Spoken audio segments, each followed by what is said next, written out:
नमस्कार। आज मैं फिर आपके सामने अपराध की एक और घटना लेकर आया हूं। आज करीब 12 दिन बाद 533 एपिसोड मैंने 4 जुलाई को अपलोड किया था। उसके बाद मैं बार बार आपसे क्षमा भी मांगता रहा और कारण भी बताता रहा कि चूंकि यूपीडा जिसमें मैं कार्यरत हूँ, UP expressways industrial development authority, उसकी एक एक्सप्रेसवे बुंदेलखंड एक्सप्रेसवे जो इटावा से और चित्रकूट तक जाती है 295 किलोमीटर्स, उसका आज उद्घाटन हुआ था। जालौन जिले में जो लगभग बीच में पड़ता है, प्रधानमंत्री श्री नरेंद्र मोदी जी ने इस एक्सप्रेसवे का उद्घाटन किया। लखनऊ से चूंकि ये जगह दूर है और हर दिन जाके वापस नहीं आया जा सकता, सीधे अगर कानपुर होके जाएं तो करीब 200 किलोमीटर, इटावा से अगर होके जाएं तो करीब 150 पौने 200 किलोमीटर। इसलिए इस प्रोग्राम से संबंधित तमाम मीटिंग्स और तमाम दूसरे कारणों से मैं आपके बीच उपस्थित नहीं हो पाया। शुरू में मैंने ये सोचा था कि बीच में जब कभी आऊँगा तो बीच बीच में कुछ एपिसोड कर सकता हूँ, लेकिन ऐसा हो नहीं पाया। आज जिस घटना का मैं जिक्र कर रहा हूँ वो केरल राज्य से संबंधित है। 21 जुलाई 1984 को केरल के अलापुजा जिले के मावेलीकारा पुलिस स्टेशन पर 21 जनवरी 2084 की सुबह करीब 4 बजे एक आदमी तेजी से भागता हुआ आया। ड्यूटी पर जो हेड कांस्टेबल उपस्थित थे उनको उसने बहुत तेजी में, घबराहट में ये बताया कि उसके गांव में धान की खेत के भीतर एक काले रंग की एम्बेसडर जलकर खाक हो गई और उसकी ड्राइविंग सीट पर संभवतः कोई व्यक्ति बैठा हुआ था जो पूरी तरह से जल गया। एम्बेसडर कार का नंबर भी उसने बताया KLQ 781 781। DSP Shri PM Haridas को सूचना दी गई। सूचना गंभीर थी, FIR तुरंत दर्ज कर ली गई।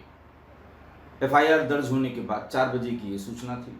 5:30 बजे के आसपास DSP श्री हरिदास मौके पर पहुंचे। वहां पानी से भरे हुए एक धान के खेत में एक एम्बेसडर कार पूरी तरह से जली हुई थी। उसकी सीट पर, यानी ड्राइविंग सीट पर जो व्यक्ति बैठा हुआ था वो भी जल गया था।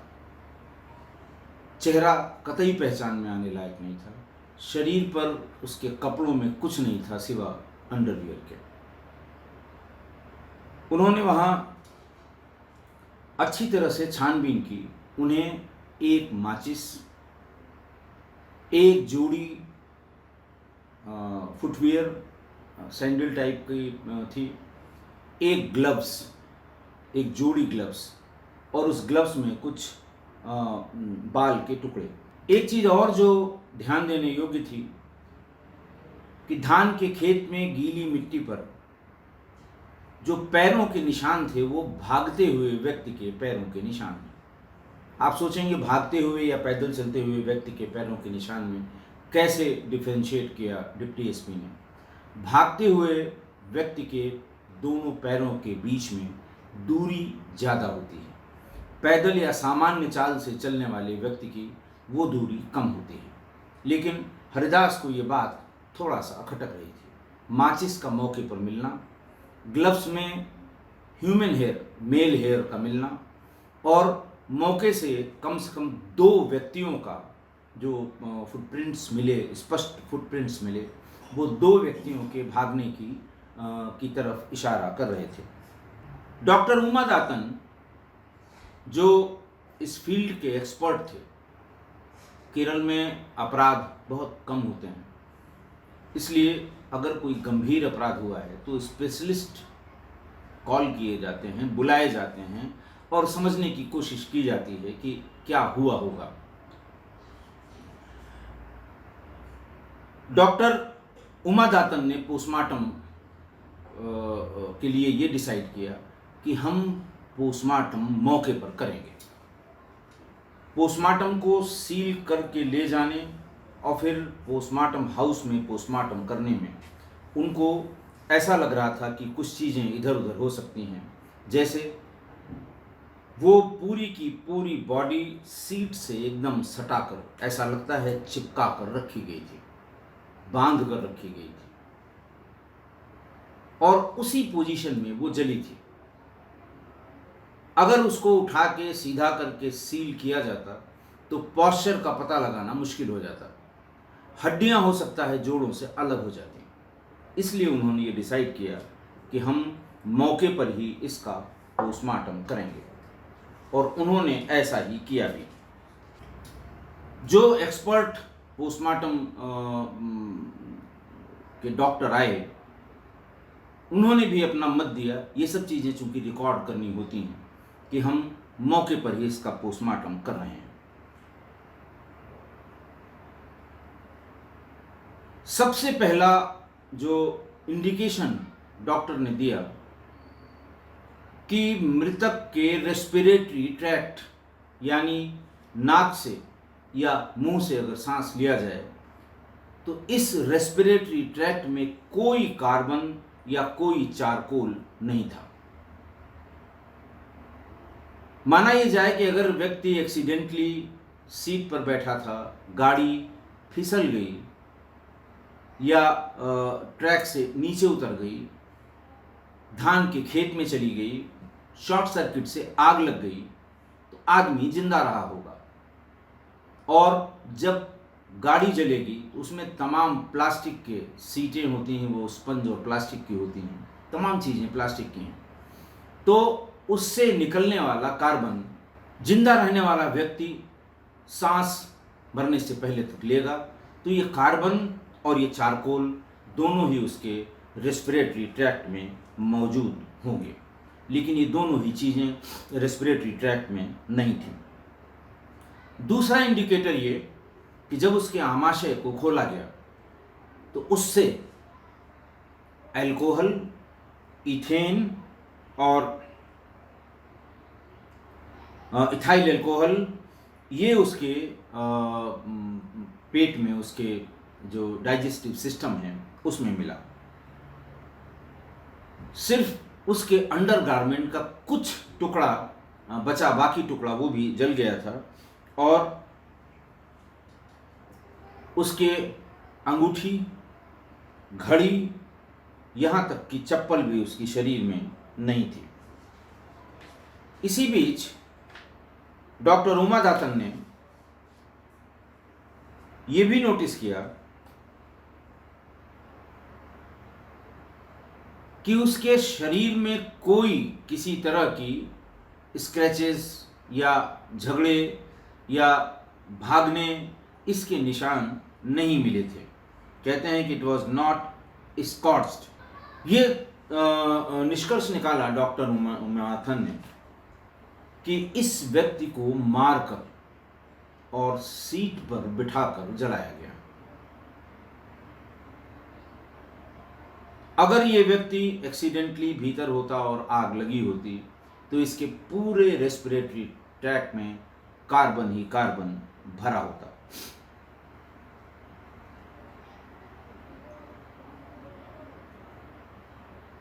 इसके बाद उन्होंने इस पे अपना मत दिया कि ये व्यक्ति करीब 6 फीट लंबा और 30 या 35 साल की उम्र का होगा। उस समय तक, जब तक पोस्टमार्टम होता, जब तक डॉक्टर आते, पुलिस ढेर सारी आती, लोगों से पूछताछ करती, हल्ला हो गया कि जो व्यक्ति जिस व्यक्ति की मृत्यु हुई है वो सुकुमारा कुरुप है। सुकुमार कुरुप जिसकी मृत्यु हुई है।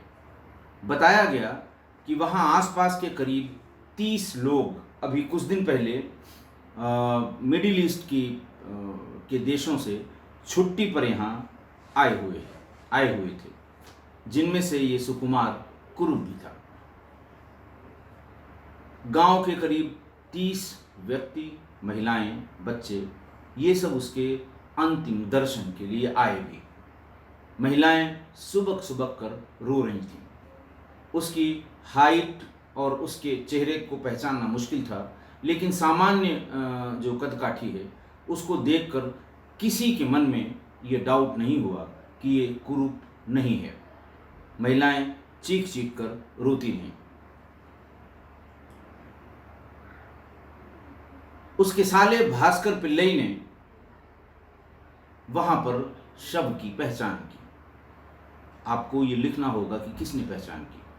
उसने शव की पहचान की और ये कहा कि वो अंबाला पूजा गया हुआ था अपनी गाड़ी से। उसके बाद वो घर नहीं लौटा था। सूचना मिलने पर हम लोगों ने आकर देखा तो ये कुरूप ही है, जिसको जो किसी वजह से गाड़ी में बैठे बैठे जल गया।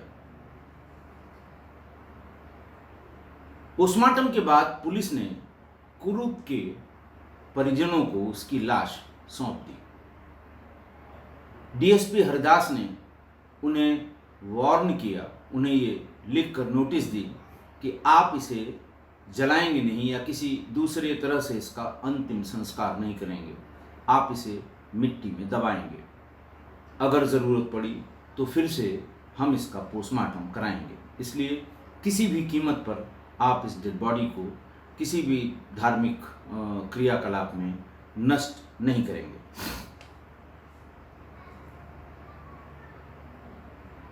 हरिदास को उसी समय जब पोस्टमार्टम रिपोर्ट आई तब उनको ये लग गया कि इसका कहीं मर्डर हुआ है, कहीं मारा गया है, क्योंकि स्पष्ट हो गया कि मार के उसे गाड़ी के भीतर रखकर गाड़ी को जलाया गया था। हरिदास ने अपनी शंका को फिर से समझने के लिए सादे में कुरूप के घर 2 अपने कांस्टेबल्स को और एक प्राइवेट व्यक्ति को भेजा कि वहां जाकर देखो कि वहां क्या माहौल है। वो दोनों गए और उनको बड़ा अचंभा लगा कि उस दिन उनके घर पर कोई भी रो नहीं रहा था, कोई शोक वाली बात नहीं थी, बल्कि उस दिन वहां पर चिकन करी बना हुआ था।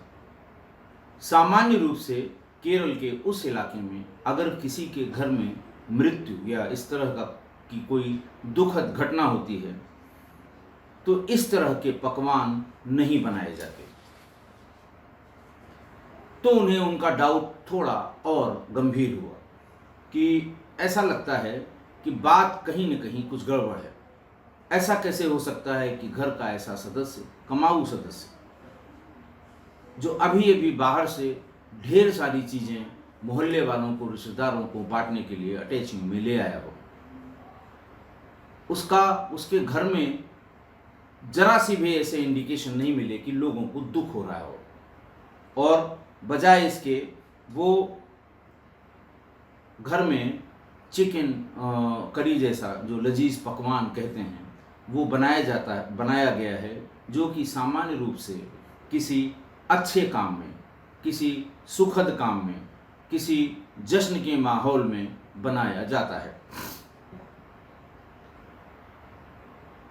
चूंकि कुरूप के बहनोई ने, पिल्लई ने ये बॉडी की पहचान की थी, उन्हें बुलाया गया और उनसे ये पूछा गया कि आपने अपने साले की पहचान की है, आप उसको अच्छी तरह से जानते हैं, क्या वजह हो सकती है कि सुकुमार कुरूप को किसी ने इस तरह से मार के जलाया हो।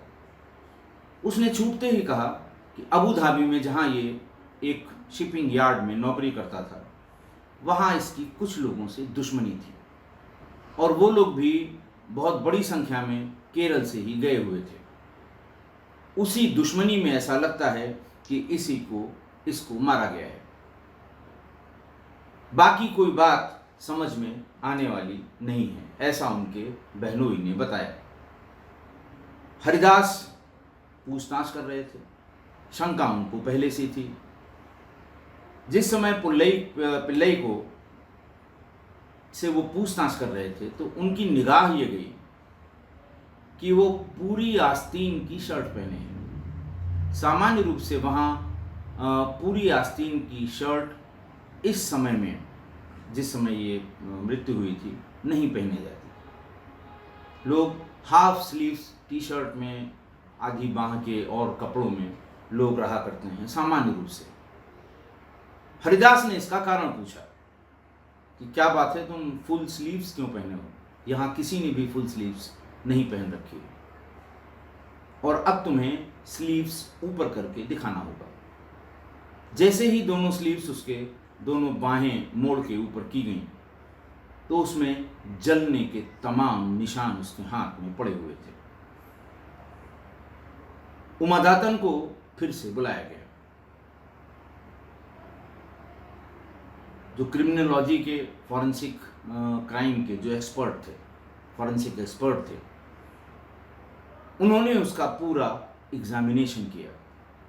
एक डॉक्टर को और बुलवा के उसका एग्जामिनेशन किया और ये देखा कि उसके चेहरे, भौहें और पैरों में, यहाँ तक कि उसके बालों में भी जलने के निशान मौजूद हैं।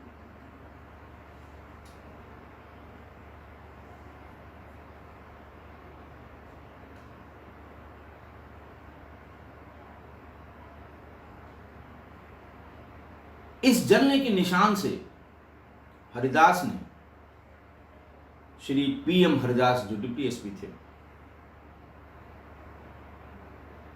उन्होंने ये कंक्लूजन ड्रॉ किया कि ऐसा लगता है कि सामने की तरफ से आग लगने से, लगाए जाने से या आग आने से ही इस तरह की बर्न इंजरी तो नहीं थी, लेकिन इस तरह से भौहों का जलना, सामने के बालों का जलना, हाथों का जलना, ये उसी वजह से संभव है। लेकिन पूछने पर उसने ये कहा कि वो आग जलाकर उसके पास बैठा हुआ था, अचानक पैर पड़ गया उस लकड़ी पे और इसकी वजह से जल गया। फिर और पूछा गया कि साहब क्या क्या चीज़ थी जो तुम जला के बैठे थे और कौन था तुम्हारे साथ? ढेर सारे सवाल से 5 मिनट में ही वो बदल गया।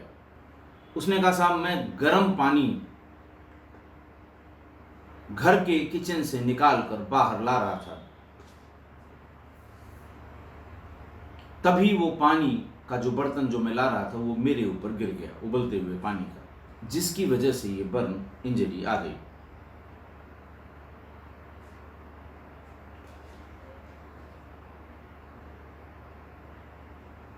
अब उसकी अपनी ही बातों में, 2 अलग अलग बातों में इतना कंट्रडिक्शन हुआ। और दूसरा, जो वहां मौके पर ग्लव्स मिले थे उसमें जो कुछ बाल थे वो पिल्लई के बालों से साइंटिफिकली मैच कर गए। इनको जो फॉरेंसिक जांच के लिए भेजा गया तो दोनों ही बाल एक ही व्यक्ति के पाए गए। पुलिस को अब कोई शंका नहीं रह गई कि ये व्यक्ति जरूर मौकाए वारदात पर मौजूद रहा होगा।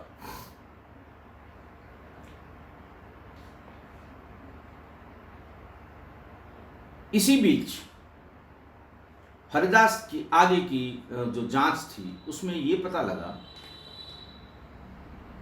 कि सुकुमार कुरूप के एक दूसरी गाड़ी भी है, जिसको एक ड्राइवर है पोन्नाप्पन, वो चलाया करता है। जब वो यहाँ आता है अपने घर पर केरल में, तो पोन्नाप्पन ही उसकी गाड़ी कभी कभी ड्राइव करता है।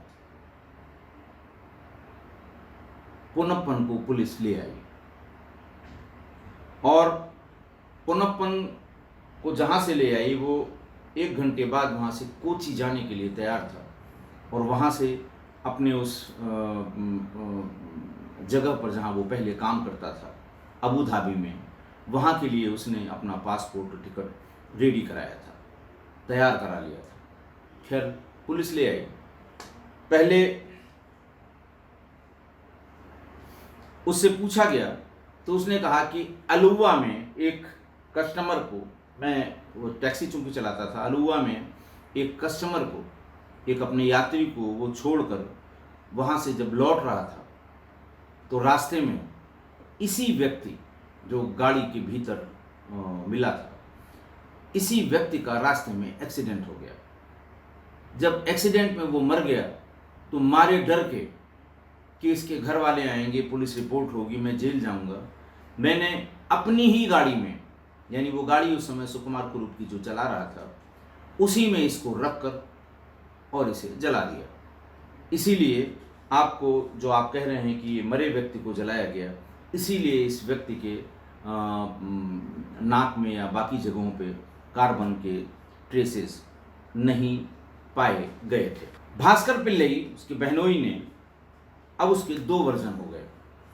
एक तो उसने ये कहा, इस कहानी के 2 वर्जन हो गए। उसने ये कहा कि साहब ये अबू धाबी में उनके जो दुश्मन लोग थे या जिनसे उनकी रंजिश थी, उन्होंने ऐसा किया।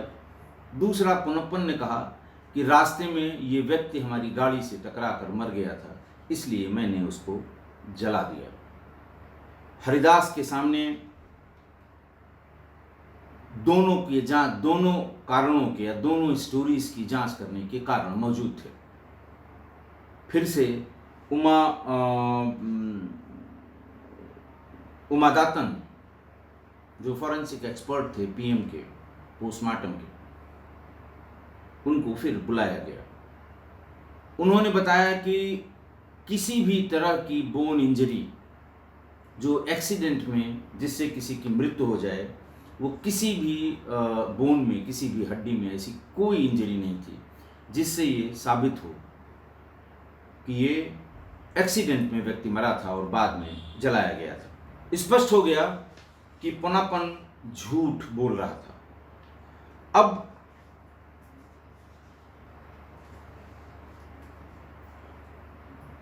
पुलिस के सामने ये समस्या थी कि फिर आखिर ये आदमी कौन है। हरिदास का कहना है कि ये कुरूप नहीं हो सकता, उसके घर के माहौल से पता लग गया। ड्राइवर बता रहा है कि एक्सीडेंट में मरे हुए आदमी को मैंने जला दिया। साला, जिसके शरीर पर सारे ऐसे चिन्ह मौजूद हैं कि वो मौका वारदात पर रहा होगा, वो बता रहा है कि अबू धाबी के इनके दुश्मनों ने ऐसा किया। खैर, पुलिस को पता करने में जरा सी भी देर नहीं हुई। भास्कर पिल्लई, पुनप्पन और इन लोगों ने फिर एक साहू नाम के एक ऐसे आदमी की, जो सुकुमार की कंपनी में ऑफिस बॉय था अबू धाबी में ही, उसको जब पकड़ा गया तो पूरी बात क्लियर हो गई, सारी बात समझ में आ गई। 6 जनवरी 1984 को छुट्टी पर साहू और सुकुमार कुरूप, ये दोनों अपने घर आ गए। साहू चवक्कड़ का रहने वाला था। फिर पिल्लई, पुनप्पन, कुरूप और साहू, इन चारों ने बैठ के ये प्लान किया कि अबू धाबी में बहुत ढेर सारी कंपनियों के बारे में ये हल्ला है कि वो अपने परमानेंट स्टाफ को निकालकर डेली वेजर्स को रखेंगे, क्योंकि खर्चे सभी के बहुत ज़्यादा हो रहे हैं। कानून में कुछ वहाँ उस समय मिडिल ईस्ट में बदलाव हुआ था वेजेस को लेके। तो उसने कहा अगर नौकरी छूट गई तो हमारे बैंक बैलेंस इतने नहीं हैं कि वो हमारी ज़रूरत को पूरा कर सकते हैं। और ये बताया उसने कि अबू धाबी में उसने अपना 50 लाख रुपए का बीमा कराया है। अगर मैं अपने आप को मृत घोषित करा दूं, ये 50 लाख रुपए तुरंत मेरी पत्नी को मिल जाएंगे। ये बात पुनप्पन, साहू और पिल्लई के सामने हुई। फिर ये हुआ मृत कैसे किया जाए, कैसे घोषित किया जाए। उनका 2 तरीके हैं, या तो मेडिकल कॉलेज से किसी लाश का जुगाड़ किया जाए, या किसी कब्र में से ताजी दफनाए हुए किसी व्यक्ति को निकाला जाए और जलाया जाए उनको। ये साबित किया जाए कि ये सुकुमार कुरूप है। ये साबित करने के लिए पिल्लई भी तैयार था, साहू भी तैयार था, पुनप्पन भी तैयार था। इन लोगों ने 6 जनवरी से ऐसे लाश की तलाश करनी शुरू की।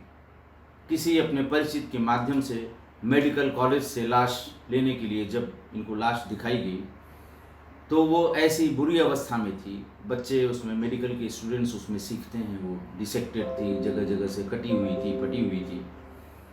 इनको डर लगा इसको जलाने के बाद कहीं न कहीं से ये जरूर पता लग जाएगा कि ये मरा हुआ व्यक्ति था जिसको जलाया गया। इन्होंने लाश कब्र से भी खोदने की कोशिश की, लेकिन उसमें सिर्फ हड्डियां मिली और उनको निकालते समय हड्डियां सब अलग अलग हो गई। वो आइडिया भी छोड़ दिया। इन लोगों ने फिर 21 ये तय किया कि हम लोग इसी हाइट, इसी वेट और इसी तरह के, इसी कदकाठी के आदमी की तलाश करेंगे। 21 जनवरी को ये पूरा दिन अलापुजा और हरिपत की सड़कों पर ऐसे आदमी की तलाश में घूमते रहे। रात में एक व्यक्ति करुवट्टा हरि थिएटर, करुवट्टा में एक हरि थिएटर है, उसके सामने एक आदमी को खड़े हुए देखा। सुकुमार उस समय गेस्ट हाउस में बैठा हुआ था या रुका हुआ था और इन लोगों से ऐसा आदमी तलाशने के लिए कहा था। 4-5 दिन से ये तलाश रहे थे, ऐसा आदमी मिला नहीं था। जो आदमी वहाँ थिएटर, हरि थिएटर कुरुवट्टा के सामने खड़ा हुआ था, उसका भी दुर्भाग्य कि उसने इस गाड़ी को रोककर, एम्बेसडर गाड़ी को रोककर उनसे लिफ्ट मांग ली कि मुझे फलां जगह तक छोड़ दी। ये तीनों उसमें बैठे हुए थे, साहू, पुनप्पन और पिल्लई, भास्कर पिल्लई। इन्होंने फौरन उसको लिफ्ट दे दी, मन ही मन मुस्कुराए कि बिल्कुल सही आदमी मिला है। रास्ते में उसको ओवर पावर करके पहले इथाइल अल्कोहल और फिर शराब पिलाने की कोशिश की, फिर उसे डरा धमका कर पिला भी दिया। जब वो बेहोश हो गया तो कार के भीतर ही उसकी गला दबाकर हत्या कर दी। लाश को लेकर ये लोग सुकुमार कुरूप के पास गए, जहां पर वो एक गेस्ट हाउस के पास वो रुका हुआ था, अपने एक मकान में थोड़ा कंस्ट्रक्शन करा रहा था, वहां ले गए।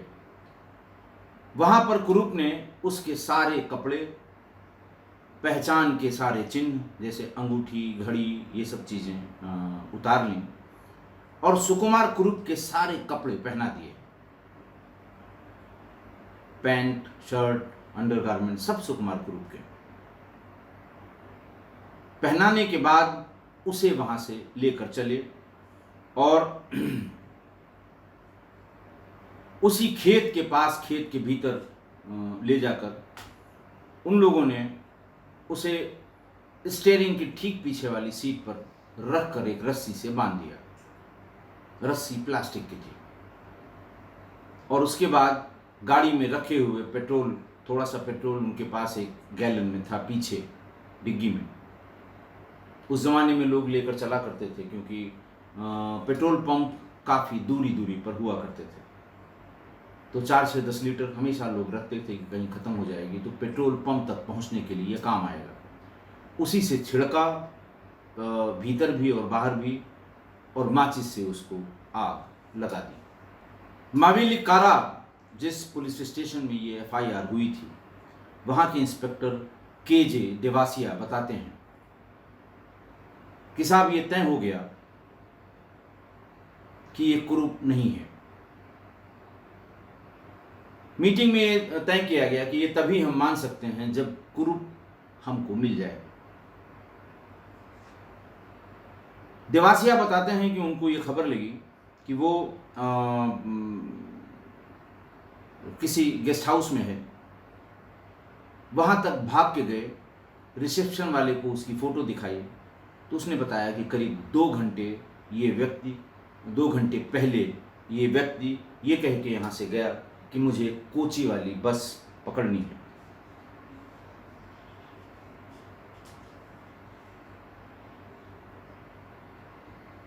जब ये तय हो गया कि ये व्यक्ति कुरूप नहीं है और कुरूप जिंदा था, घटना के काफी देर बाद तक के गेस्ट हाउस में रहा। गेस्ट हाउस वाले ने फोटो देखकर पहचान लिया। उसने जो अपना सिग्नेचर होटल के रजिस्टर में किया था वो कुरूप के हैंडराइटिंग से मिल भी गया। तब ये बात शुरू हुई कि आखिरकार मरने वाला आदमी कौन है। इसी बीच में हरिपाद पुलिस स्टेशन पर एक मिसिंग रिपोर्ट का पता लगा कि एक फिल्म रिप्रेजेंटेटिव जिसका नाम चाको है वो मिसिंग है। उसके घर वालों ने बताया कि करुवट्टा में वो मूवी देखने गया था, उसके बाद से वो लौटा नहीं।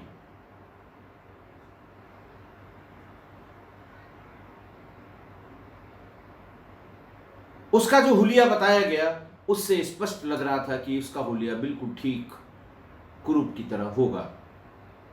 पुलिस ने कोर्ट से परमिशन लेकर कुरूप के परिवार को दी गई कुरूप की डेड बॉडी को एक्सह्यूम कराया, बाहर निकाला गया और उमादातन को सुपर इम्पोजिशन टेक्निक से ये आइडेंटिफाई करने का काम दिया गया कि ये व्यक्ति कुरूप नहीं है या ये व्यक्ति चाको है। इसको साइंटिफिकली कैसे प्रूव किया जाए।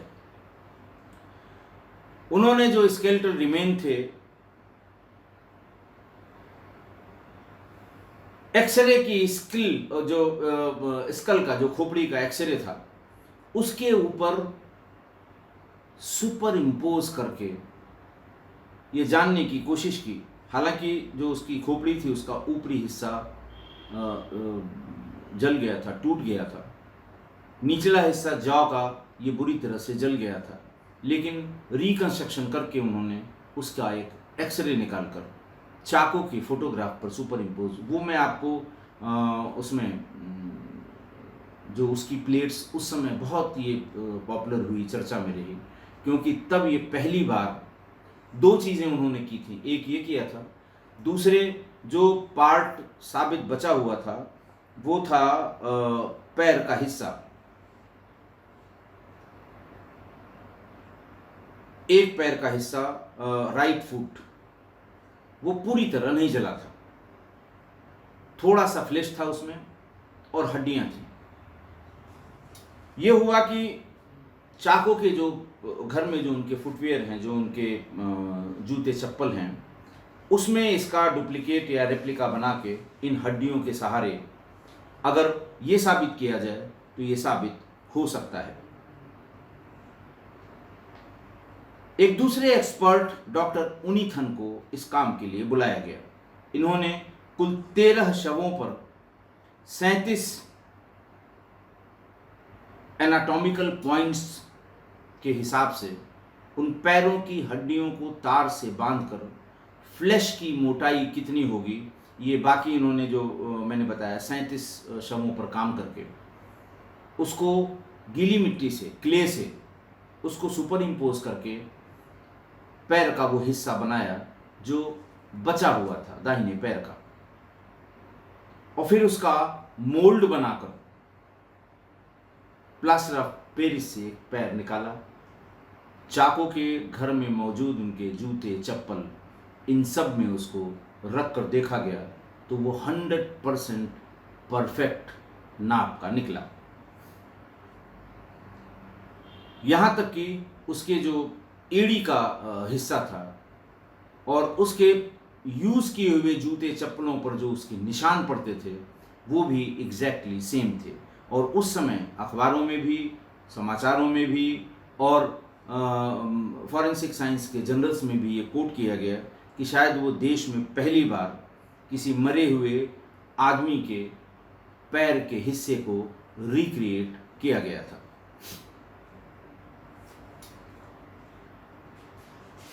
तो ये भी साबित हुआ कि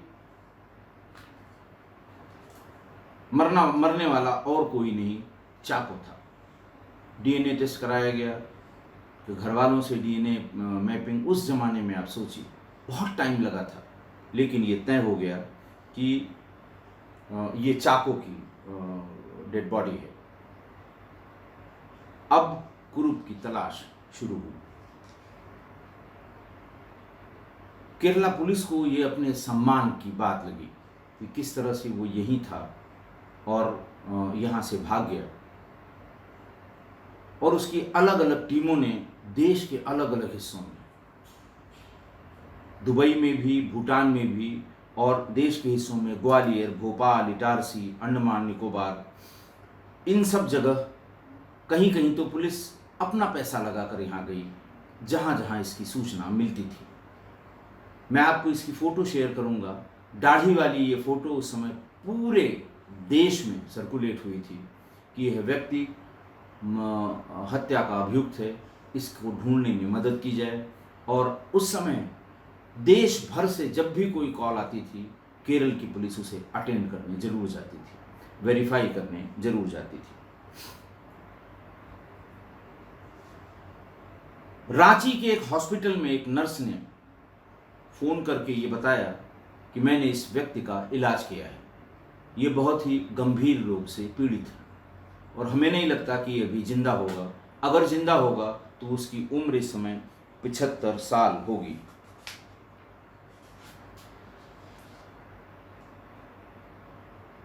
जब वो 10 साल तक नहीं मिला तो फाइनली जो चार्जशीट सबमिट हुई थी उसमें पिल्लई और पुनप्पन को फर्स्ट एक्यूज्ड बनाया गया था और बाकी उसको साहू को पुलिस अप्रूवर बना लिया गया। ट्रायल हुआ और 10 साल बाद पिल्लई और पुनप्पन को आजीवन कारावास की सजा हुई। सेकेंड लाइन में जो अभियुक्त बनाई गए थे उसमें कुरूप और पिल्लई की पत्नियों को भी अभियुक्त बनाया गया था, लेकिन संदेह का लाभ देकर कोर्ट ने उन्हें छोड़ दिया। कुरूप, दरअसल कुरूप सुकुमार उसका सही नाम नहीं था, उसका असली नाम था गोपाल कृष्ण कुरूप। ये शुरू से ही शातिराना दिमाग का आदमी था। जैसे इसने हाई स्कूल पास की, इसने ज्वाइन कर लिया इंडियन एयरफोर्स में, एयरमैन की तरह इसने ज्वाइन कर लिया भारतीय वायुसेना में। लेकिन वो नौकरी उसको, जो उसका शातिराना दिमाग था, उससे रास नहीं आई। छुट्टी पर गया, लौट कर कभी नहीं आया। सेना के रिकॉर्ड में वो भगोड़ा साबित हो गया। उसके घर पर, उसके ज़िले में, उसके तहसील में, तालुके में, हर जगह डिज़र्टर की खोज के लिए जो रेगुलर नोटिस जाती हैं 6 महीने साल भर पर, वो पहुंचने लगी।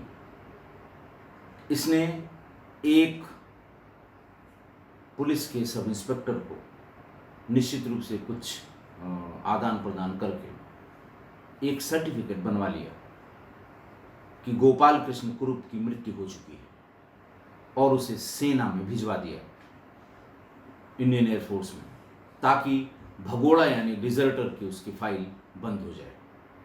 और उस सर्टिफिकेट के जाते ही भगोड़े की उसकी फाइल बंद भी हो गई।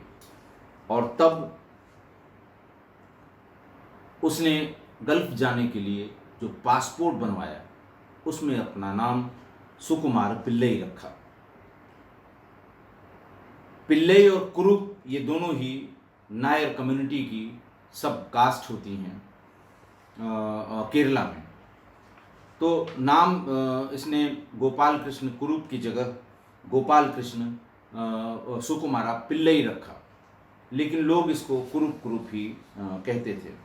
ये वहाँ से भाग के अबू धाबी पहुँच गया। पहले वहाँ से ये मुंबई गया और इसके घर में जो मेड थी, जो डोमेस्टिक हेल्प थी, उसकी लड़की नर्सिंग का कोर्स करने के लिए मुंबई गई हुई थी। उसके चक्कर में पड़ा, दोनों में प्रेम प्रसंग चलने लगा। इसके घर वालों ने और लड़की के घर वालों ने इसका भारी विरोध किया, लेकिन ये नहीं माना और इसने माटुंगा की एक मंदिर में उससे शादी कर ली। वहाँ से ये दोनों अबू धाबी चले गए, जहाँ उसको नर्स की नौकरी मिल गई। इसकी पत्नी को सारासम्मा उसका नाम था, और इसने वहाँ पर मेरीन ऑपरेटिंग कंपनी में काम कर लिया। अच्छी तनख्वाह थी, दोनों को मिला के 60,000 रुपये महीने की तनख्वाह थी। लेकिन बहुत ऐश की ज़िंदगी, तमाम पार्टियां देने वाला। इसको सुकू के नाम से इसके दोस्त जानते थे, और दोस्तों के बीच में ये बहुत पॉपुलर हो गया था। लेकिन जैसे ही ये पता लगा कि ये कंपनियां पुराने लोगों को निकाल कर नए लोगों को दिहाड़ी पर रखना चाहती हैं, इसने बैंक बैलेंस में देखा कुछ नहीं है, घर पे मकान भी बनवा रहा था, और इसे लगा कि अगर हम निकाल दिए गए तो फिर हमारा जीवन जो है वो पटरी पर नहीं आ पाएगा, गांव में रहना पड़ेगा। तब इसने ये प्लान बनाया किसी जर्मन व्यक्ति का, जिसने अपने आप को मरा घोषित करके पैसा इंश्योरेंस का ले लिया था। उसकी स्टोरी कहीं इसने पढ़ी थी, इस वजह से उसने ये प्लान बनाया।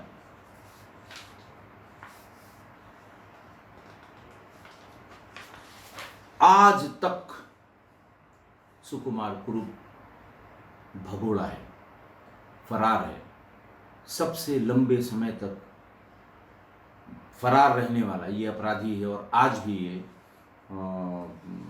भगोड़ा है केरल की पुलिस के रिकॉर्ड्स में। इसे आज तक जिंदा या मुर्दा नहीं ढूंढा जा सका।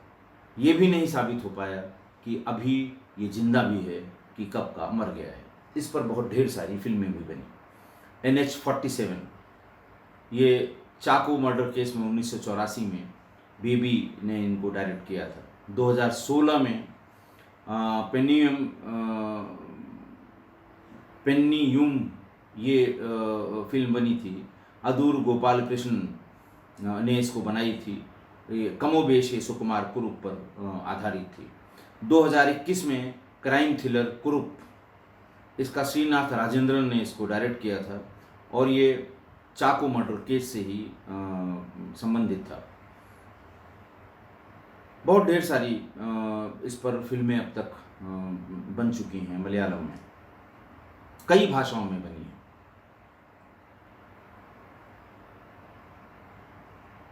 इसमें हरिदास, DSP हरिदास के रोल को हर फिल्म में या हर मंचन में बड़े कलाकारों ने फिल्माया है। टोविनो थॉमस की को उसमें चाको के रूप में दर्शाया गया है, और हरिदास को उसमें SP कृष्णदास के नाम से जाना जाता है। तो ये अब तक पकड़ा नहीं गया, अब तक फरार है, और शायद केरल की हिस्ट्री का ये अकेला इतने लंबे समय तक फरार रहने वाला अपराधी है, जो आज की तारीख में भी फरार ही है। आज की घटना, केरल का सबसे दिमागदार अपराधी, लेकिन शैतान दिमाग, भगोड़ा शब्द से बचने के लिए डेथ सर्टिफिकेट बनवाया, नया नाम रख लिया। गांव, घर, परिवार के लोग तो जानते ही होंगे कि इसका नाम क्यों बदल गया। फिर अपने शातिराना दिमाग से अपने घर में ही डोमेस्टिक हेल्प काम करने वाली की लड़की से शादी कर लेना, और तब भी इसके रिश्तेदारों, बहनोई, दोस्त साहू, ड्राइवर पुनप्पन, उन लोगों ने इसका यकीन किया कि अपने को मरा साबित करके जब ये 50 लाख से ज़्यादा का पैसा ले आएगा तो हम लोगों को भी मिलेगा। मैं किस्सा गोई परिवार के लोगों से यही कहूँगा कि ऐसे शातिर दिमाग वाले और शातिराना हरकत करने वाले, जिसके बारे में सबको पता हो, वो चाहे आपका बहुत नज़दीक हो, यार दोस्त हो, या फिर परिवार का सदस्य हो, ऐसे व्यक्ति से वो अपनी शातिराना हरकत से कभी नहीं बाज आएगा। ऐसे व्यक्ति से हमेशा दूरी बनाकर रखें, कभी ऐसे व्यक्ति पर यकीन ही ना करें। कम से कम आप तो बचे रहेंगे किसी अपराध में भागीदार होने से। आशा है आप मेरी बात से सहमत होंगे। आज के लिए इतना ही। बहुत बहुत धन्यवाद।